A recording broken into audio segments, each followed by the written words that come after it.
Bismillahirrahmanirrahim. Dear students, Assalamu alaikum warahmatullahi wabarakatuh. Welcome back to AmreenaMehrajTutorials. My dear students, I hope that all of you are doing very well under these times when you are just basically locked at home. So just try and explore internet as much as possible. Everything is available at just one click. You just type the content you need and you will get everything on YouTube and Google. You don't have any deficiency of information. You just need to be on the correct track. My dear students, I'm just thankful for this overwhelming response you people are giving for my videos and you are requesting for another video. It just encourages me and I'm just grateful that to some extent I just want to thank Almighty Allah that I'm capable of helping you at certain level. So I'm just doing it for you people and I just want you people to just remember me in your prayers. That's what I want wholly solely from you people. My dear students, I have made you understand about mutations. I have given you every category of mutation and whatever are the causes of those mutations, what could be the and effect of that mutation. I have made you clear. Those things are clear to you people. Now before starting genetic disorders, I just want you people to be strong enough and to have this hold on this very important topic which is called mutagenic agents, which you call simply mutagens. I just want to make you people understand this also because this is very important for your NEET examinations. My dear students, you can follow my Facebook page, that is AmreenaMehrajTutorials. I'm on Instagram at am_tutorials100 and my Facebook page is also there, which I told you, AmreenaMehrajTutorials, and you can drop your suggestions wherever you want, even on this YouTube comment box. So if you people will be having any query, just feel free to drop that. Okay. Now without wasting any more time, let's straight away go to the mutagens. Now my dear students, mutagen or mutagenic agents are those chemicals basically which will be responsible for inducing mutation in a cell. Okay. Now what do you mean by inducing mutations? In order to understand that, you must have another idea of mutations. It's very interesting. My dear students, mutations can be spontaneous. I will go to this side of the board. Mutations can be spontaneous. So I have written spontaneous mutation. You can see this type of mutation, or you can see, my dear students, you can see another type of mutation which is called that's called induced mutation. Okay, you just need to have this idea first of all. Okay, this is very, very important. So what I have written on the board is I have given you two terms. I'll make your concepts as strong as possible. So I'm using one term, spontaneous mutation, and another term I'm using is induced mutation. Okay, my dear students, what does spontaneous mutation mean and what does induced mutation mean?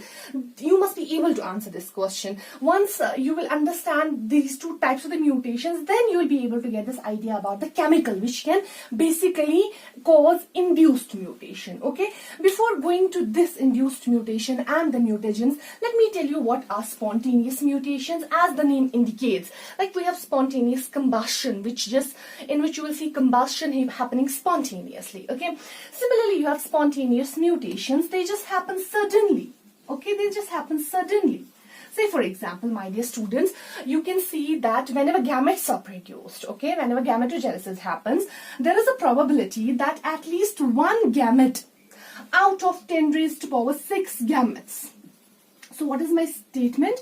Is that at least one gamete out of 10 raised to power 6 gametes, this one gamete can be, spontaneously mutated. It could have mutation in it spontaneously. Nobody induced that. A spontaneous mutation arise in this gamete. Probability is very low. Chances are very low, or simply we can say that the rate of such mutations is very low. But they do often happen. They happen. You will observe them.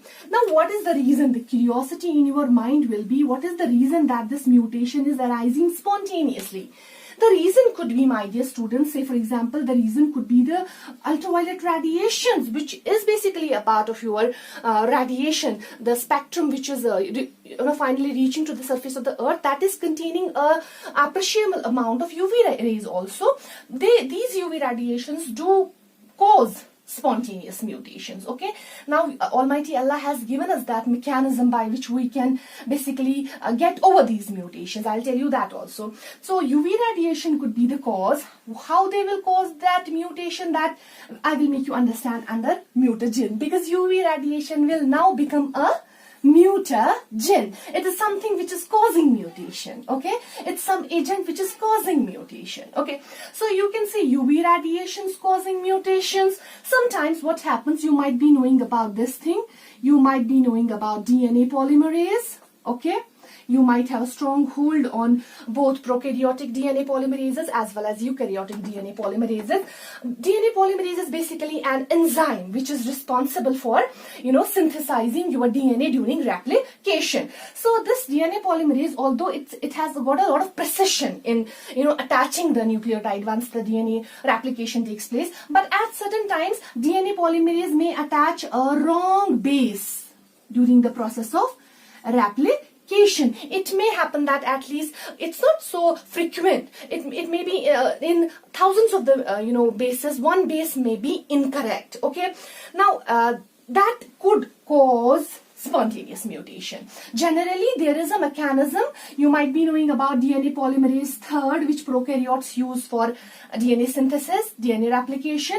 This DNA polymerase III has got definitely the 5' to 3' polymerization activity, but at the same time it has got 3' to 5' exonuclease activity also. Am I correct? So it has got this activity which is called which activity? This activity you call proofreading activity. Proofreading activity of DNA polymerase is very important because see why Almighty Allah has given it both the qualities.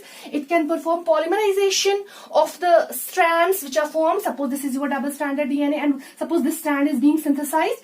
If some wrong base will be attached over here, DNA polymerase will use its accession activity. It will use its 3' to 5' accession repair activity, and it will remove the same enzyme which is synthesizing the strand. The same enzyme will remove this wrong base. Okay, so Almighty Allah has given every sort of capability, every sort of ability to the DNA polymerases. In eukaryotic cells we have the different category, but the activity is the same. Okay, now so I made you understand that at some time DNA polymerase can also attach the wrong base, although the mechanism for getting over to this problem is there within the cell. Okay, so this can also result in spontaneous mutation. This can also result in spontaneous mutation. Similarly, my dear students, what happens at certain times, I just want to erase this because I want to focus upon the agents which will cause this particular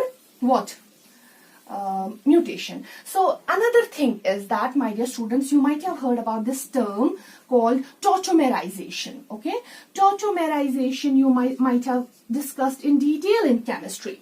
What is it? It's such a phenomenon, such a process in which one chemical compound tautomerizes into some other chemical compound. Now, what is such a thing in DNA which can undergo tautomerization and which can cause mutation are the nitrogenous bases. They at times undergo tautomerization. Let me give you one example. See, do you know about guanine and thiamine? What are they? They are the two bases of the DNA. And do you know about this adenine and cytosine? They are the bases of the DNA, nitrogenous bases. Now what happens in normal cellular condition? This can happen that you have the group. Do you know about this? You have keto group in these two two nitrogenous bases. Get to the structure and look at that. Okay, you have keto group in these two bases. That keto group tautomerizes into the enol group. Okay, so what do you see happening? Keto group tautomerizing into enol groups. Let me make you understand. You have this group in the base. Okay, this group will undergo tautomerization. It will tautomerize into this enol group. It's like OH. Then you will have a double bond over here and a single bond over here. So what is this? What is happening? A keto group getting converted into an enol group. You call this tautomerization. And once this will happen, the characteristics of the base will change. Okay, it will not remain with the same characteristic as the amino group. In them, you will see the amino group will undergo tautomerization. The amino group, you know about this amino group. You have strong hold on this because you might have seen the same group in basically amino acids also. So you have this amino group in whom? Adenine and cytosine. This amino group gets tautomerized into immuno group. Immuno. So how does immuno group look like? It's double bond NH group. See the change? See the structural change happening? And what is the reason? Normally, in the cellular conditions, this does happen. So you see over here, this thing happening in what? Happening in guanine and thiamine. And you see this type of tautomerization taking place in adenine and cytosine. Consequently, the group is basically changing into enol and immuno. Once the bases change their properties. Now, once these bases change their properties, definitely there will be effect on the pairing. Okay, so the pairing will be affected. This is double-stranded DNA. Earlier you had adenine and you had suppose cytosine. Now they have undergone tautomerization. The group is not behaving like it. It is now behaving like this. Okay, definitely once replication will be done.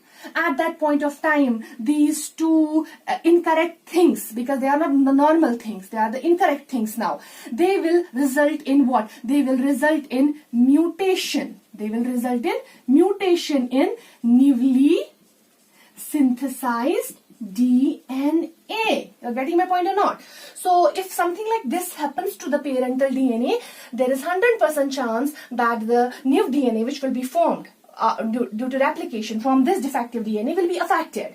Now, you must have this curiosity in mind, ma'am. If this thing is happening in cellular conditions, then what happens? How is it normalized? Because this is happening in you and me also. Normally, daily, every day this is happening. But what is coming into play is the excision activity, the repair activity of the enzymes. They come, they target such defective bases, they remove them and they repair our DNA. In this way, we are not affected. Okay, but what if this repair mechanism will not work? We can think of the consequences. Okay, so what are you supposed to remember? Tautomerization can cause spontaneous mutation, like this tautomerizing into this tautomerizing into this. You need to remember this. This will fetch you pretty good marks in your competitive examinations. Okay, now my dear students, there is one more thing which usually happens in your cells. Let me give you that idea also. Normally in your cells, my dear students, you won't believe that this does happen per day. Normally your bases undergo deamination. You might be wondering, what? You must have heard that deamination happens sometimes. No, it happens every day in your DNA. Suppose I'll give you a reference, like 100 nitrogenous bases will undergo deamination in 24 hours.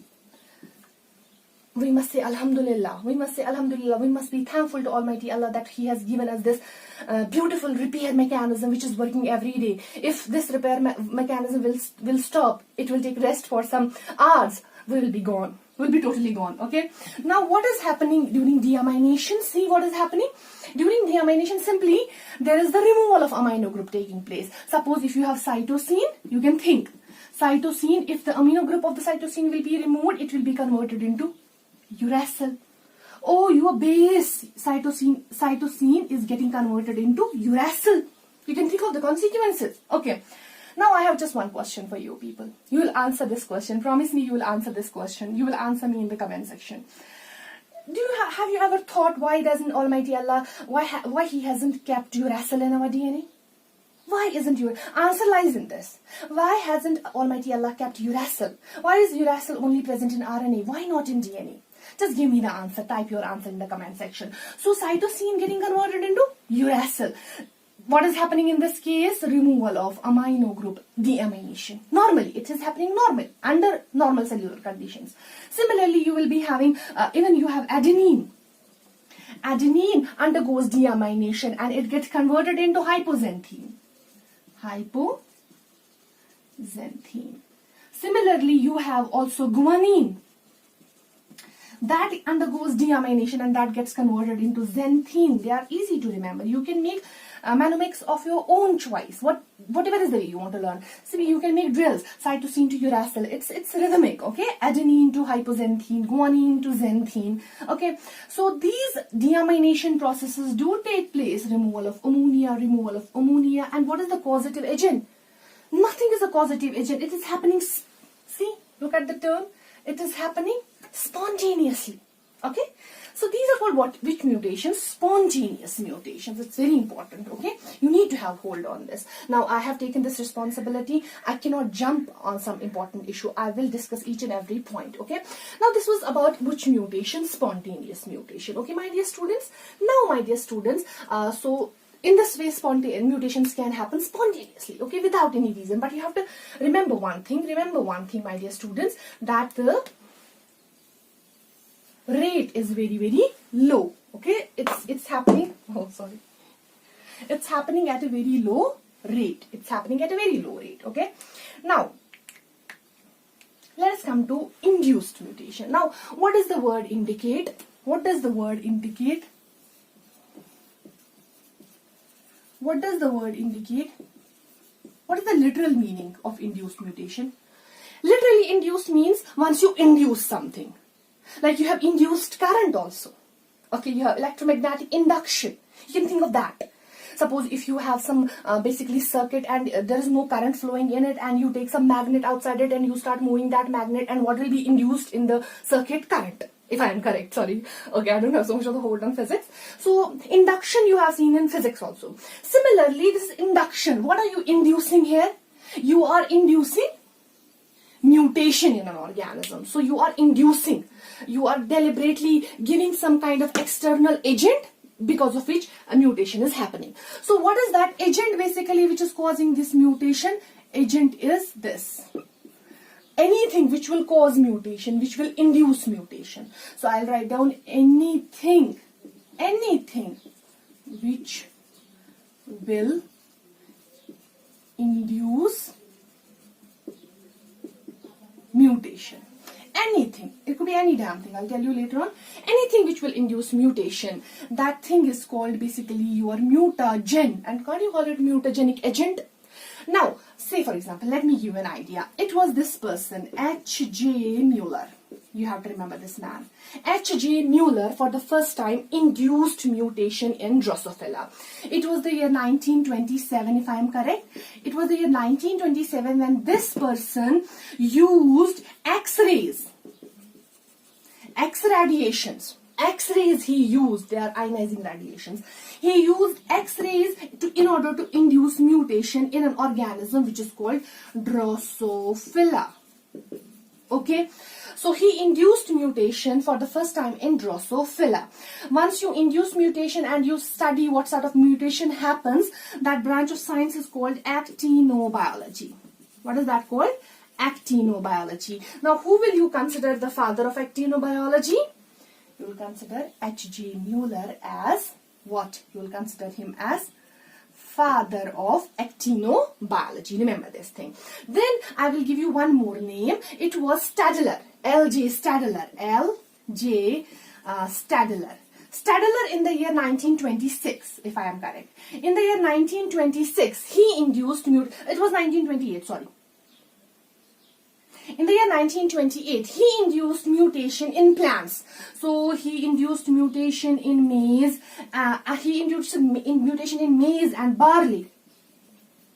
Again by using the same X-rays. So you can remember these two important names. One you can remember is H.J. Muller, the father of actinobiology. Actinobiology is that branch of science which deals with the investigation of those mutations which are caused by mutagenic agents. Okay, L.J. Stadler in 1928 also induced mutations in plants. Okay, so he was associated with botany. He induced mutation in maize and barley by again using the same agent, X-rays. Okay, now what are we supposed to ponder upon? We are supposed to ponder upon basically, can I encircle this, if you agree with me? Shall I encircle this thing? Suppose I will encircle X-ray. See, I will use this type of bubble. Okay, I will X-ray bubble. I will X-ray this UV rays. I will highlight this deamination. I will highlight this tautomerization. So what are these basically? Can't we say that these are basically, these things are basically causing mutations? Can't we call these highlighted bubble kind of things mutagens or mutagenic agents? Now what are we supposed to do? We are supposed to understand about these mutagens in detail. Let me take you to that. Where is my duster? I have placed it over here. Okay. So now we need to go into the details of the mutagens. I hope you got this point clear, and I hope you got this reason why I gave you the explanation for spontaneous mutation first.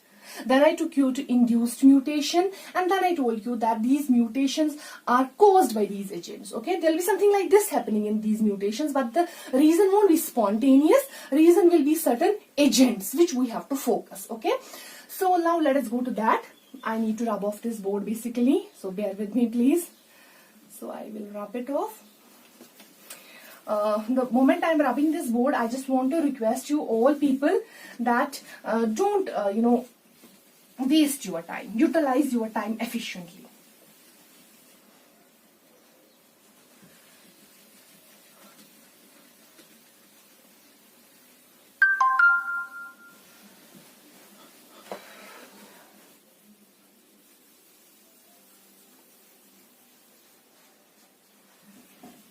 It's taking a long time because it's becoming, dirty. Okay. My duster is clean, but I don't find it is. Okay.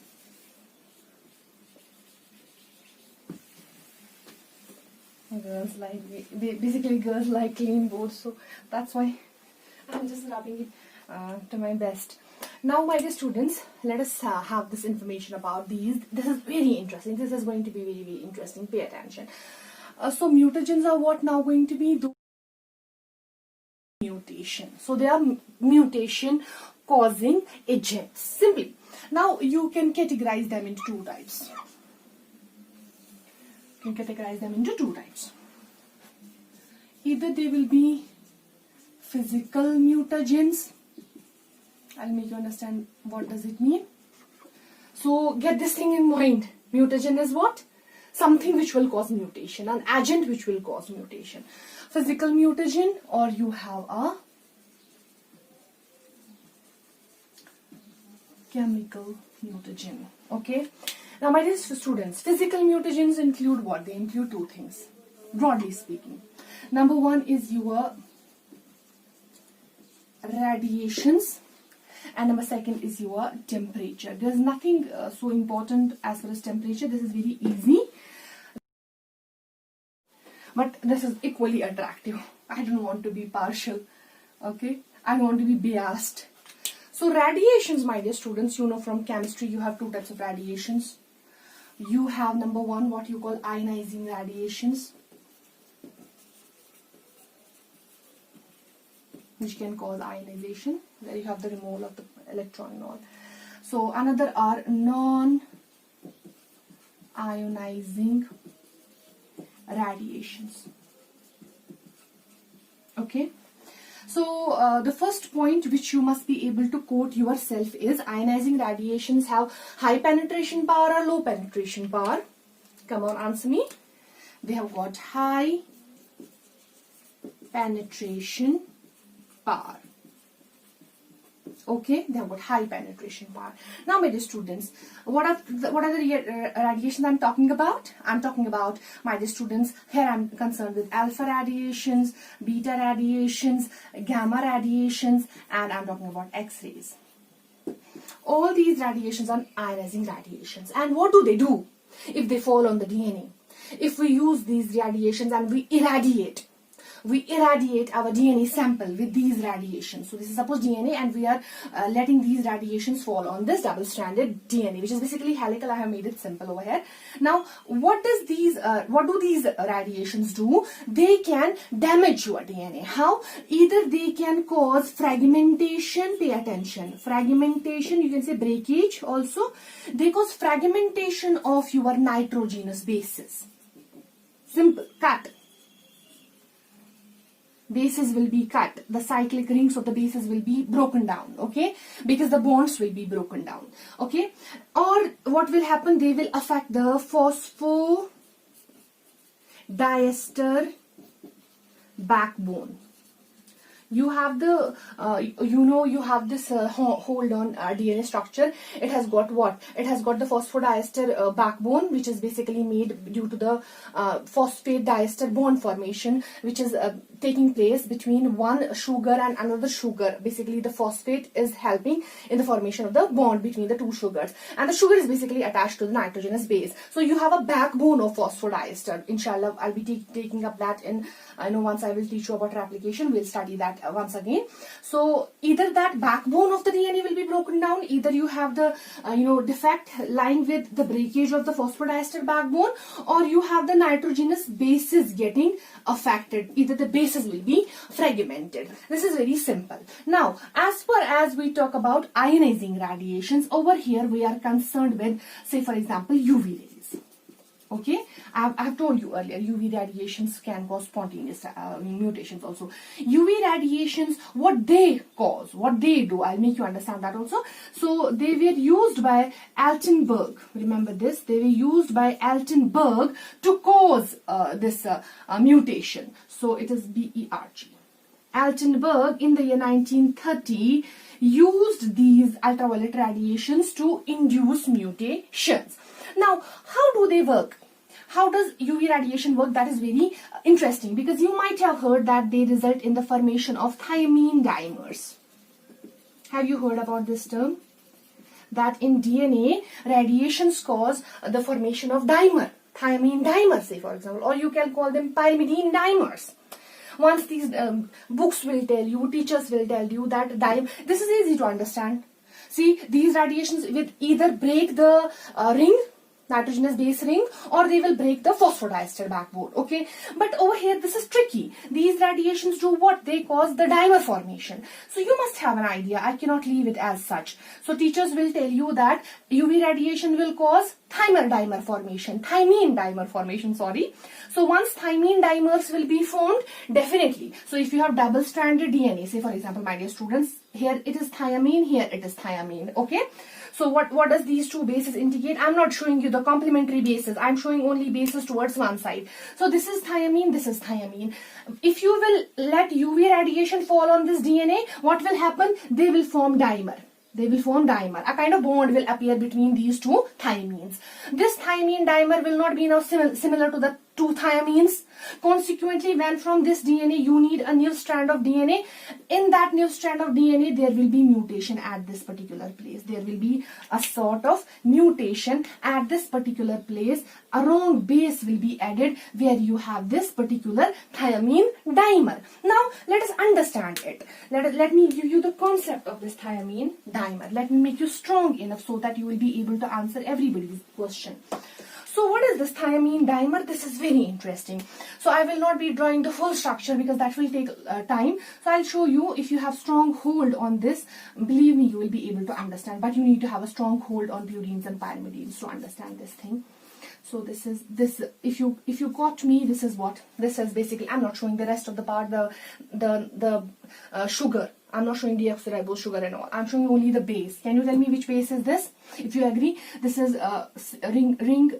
Out of the ring, this is group number 1, 2, atom number 1, 2, 3, 4, 5, and 6. Can you name this compound? This is over here thiamine. Okay, this is what? Thiamine. I will not put anything else. Although I will show this double bond. I am focused about these things.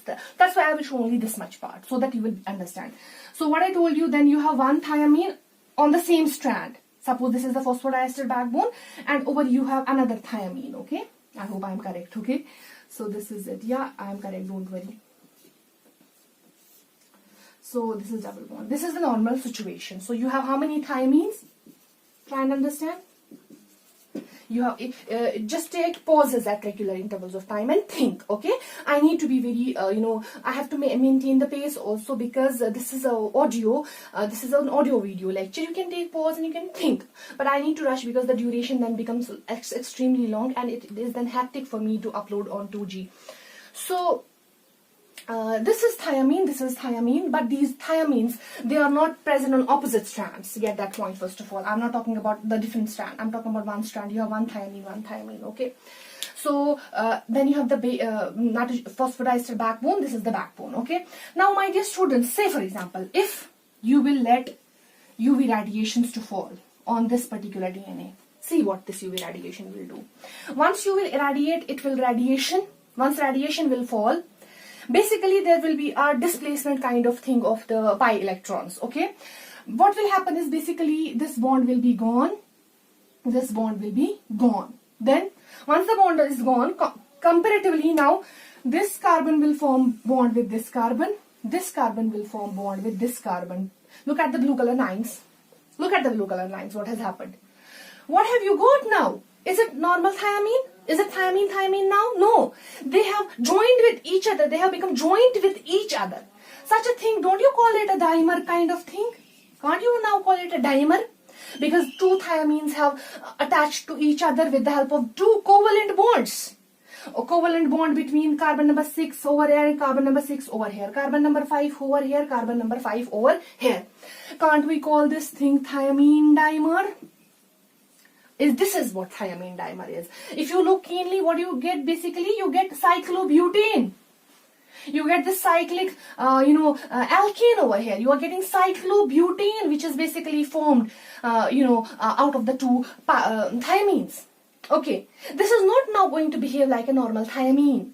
This thiamine dimer will then be responsible. Once this dimer is formed, now you had earlier thymine. Now what have they done? They have made a bond with each other. Once they will make bond with each other, think like this. If this was thymine, this was thymine. Now they have made bond with each other. They have come closer to each other. Consequently, what will happen to the backbone of the DNA? Will it be same or it will bend? It will bend. It will bend. What will bend? DNA will bend. That bend is called kink. K-I-N-K. Okay, the DNA will bend. Once the DNA will bend, will the normal expression of DNA will take place normally? No. Will replication take place normally? No. Is there probability for the mutation? Yes or no? Yes, there is a definite probability that the new DNA which will be synthesized from this bent DNA, that will be prone to mutation. There are chances that at this place, what was supposed to get attached to the new strand, adenine was supposed to attach over there, but there is now less probability because DNA polymerase won't be able to recognize the dimer. It was able to recognize thymine. Now this will make the DNA prone to mutation. So can't we say that we have induced mutation because of ultraviolet radiations? Okay, my dear students. Now, my dear students, even you will see at certain times what happens because of ultraviolet radiations. Sometimes this carbon number 6 forms a bond, a covalent bond. This is a straight line, just in order to make you differently. It makes bond with this carbon. This is carbon number 4. Consequently, what has to happen? This bond has to shift, and over here, what will be formed? What will happen? This O will form bond with H, and over here another H will come. Something like this will happen. So you don't need to remember about these cyclobutanes. The other one, you can remember that what are produced are photoproducts. Okay. What are produced are photoproducts, and these photoproducts are responsible for photoproduct like thymine dimer. They are responsible for bending of DNA. Once the DNA will bend, there are chances for more mutations. So this was about what? This was about ionizing radiations. Now, ionizing radiation we did. Both of them were basically somewhere attacking the DNA. These were fragmenting DNA, fragmentation of DNA, fragmentation of bases, fragmentation of backbone. This was causing dimer formation. Both of them were making DNA susceptible to mutations. Okay. Now we have to understand about what temperature does. What temperature does. Okay. So my dear students, so you got to know about DNA bending today. Okay. Kink formation. Okay. Now, can you think about temperature? What does temperature can do? Temperature, you know, my dear student, this is simple. Temperature is responsible for mutation. So if there will be increase, up arrow indicates increase.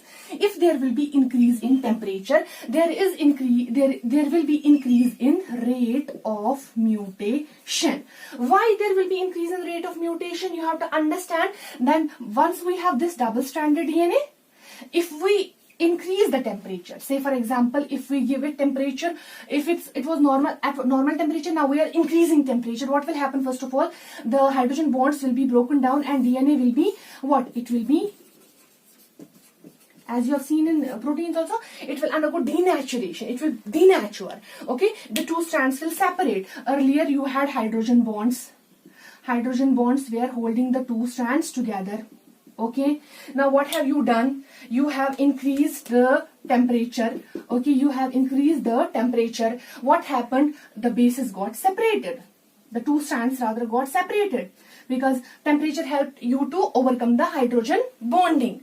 Once this will happen, once the bases will be exposed, there are more chances that there will be some removal of the normal base with some incorrect base. Means there are more chances of mutation if you increase the temperature. If you increase the temperature, because bases get exposed. Once bases get exposed, they will be exposed to the cellular conditions. You have various oxidative species which are there in the cell. At times you have mechanism to remove them, but they are there.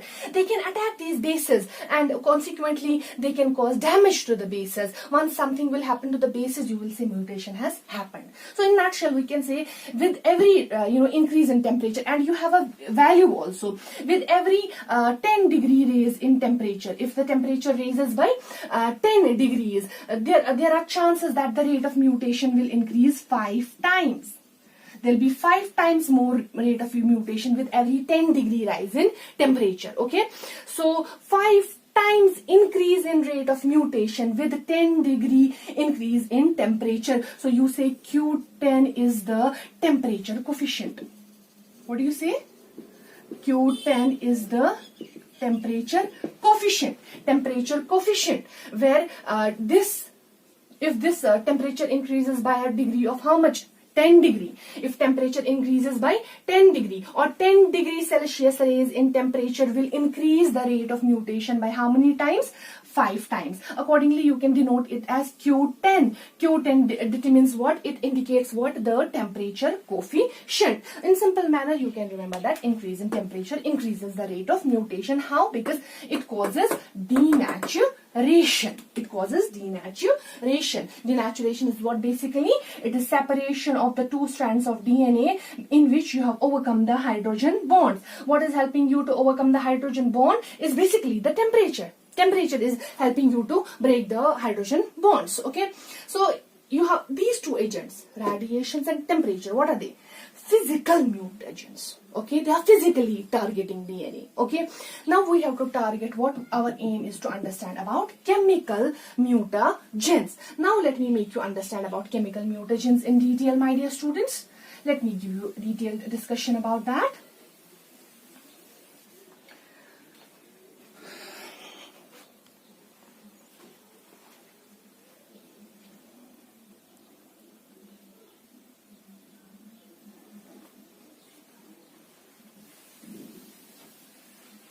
Okay, now let me first of all, before taking these chemical agents, let me give you this idea. First of all, I will give you the classification of chemicals which cause this mutation. Okay, I don't want to shift it to the next lecture because I am busy with my personal concerns also. So I am busy at my level, so I just want you people to get maximum information in this lecture, so that in next lecture I'll go to genetic disorders. So chemical mutagens. Let me give you the first of all, let me give you classification of chemical mutagens. So I'll be now over here. We have to discuss about chemicals which cause mutations. So they were physical agents, huh? You got this idea. Here we talk about what? We talk about radiations and we talk about temperature. Both of them are physical agents. Now we have to talk about chemicals.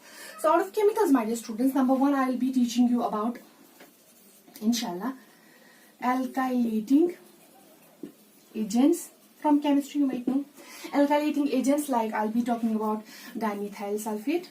Example, this is one of the chemical. Okay. Similarly, I will be talking about, I have written bigger, okay. I already have less space. Second chemical which I'll be talking about, I'll write down properly now. Second is base analogues. Base Analogues. Over here, let me give you an example. It's 5-bromouracil, a chemical, which is a base analog. What it means, I will tell you right now, in a while. Okay, so number 1 are alkylating agents. Number 2 chemicals are called base analogues. Number 3rd chemical is called deaminating agent. You already know this, huh? Deaminating agents. They will cause deamination. One of the best example of deaminating agent is nitrous acid, HNO2. The 4th one I'll be talking about today is acridines. They are the dyes. Over here I'll be giving you an example of maybe we can say simply acridine orange. It's a dye basically. It's also a chemical. ORANGE, spelling is incorrect. Orange. Acridine orange is the example. So we are going to talk about how many. This is 3rd, this is 4th. We are going to talk about how many. Yeah, we are going to talk about alkylating agents, the chemical which will cause mutation, base analogues, chemical which will cause mutation, deaminating agents, chemical which will cause mutation, and acridines, the chemical which will cause mutation. Over here, remember the example. One example for alkylating agent is DMS. Example is 5-bromouracil. Example is nitrous acid. Example is acridine orange. Okay, clear to you people? Now let me take this category followed by this, followed by this, followed by this. Then it will be our lecture done. I hope you are finding it interesting. I hope I'm trying to make it as interesting as possible. So keep on understanding, keep on learning, keep that urge in your mind, because time is flying like anything. Time doesn't wait for anybody. Okay?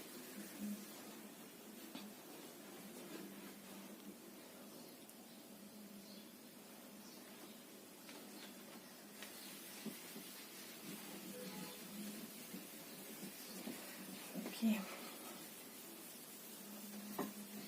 So we have to take them one by one now. We'll take what? We will take each and every chemical one by one. Okay? You can just remember that I told you can take pauses in order to clarify your doubts. Okay? Take a pause, then think for some time. Note down whatever I'm describing on the board. Note it down. Whatever I'm speaking, that is basically your study material. That's your note. Because I don't have time, I will stop and I will dictate and you will write, or I will not take that unnecessary time to write things on the board. That will be unnecessary. Okay? So try and act smart. Turn on your this captions will appear. Whatever I'm speaking, YouTube is technology is over there. It's been getting translated. That's why I speak in English, because I want it to be usable. You can turn on your captions and everything will appear automatically on your screen. So number 1 mutagen, under which category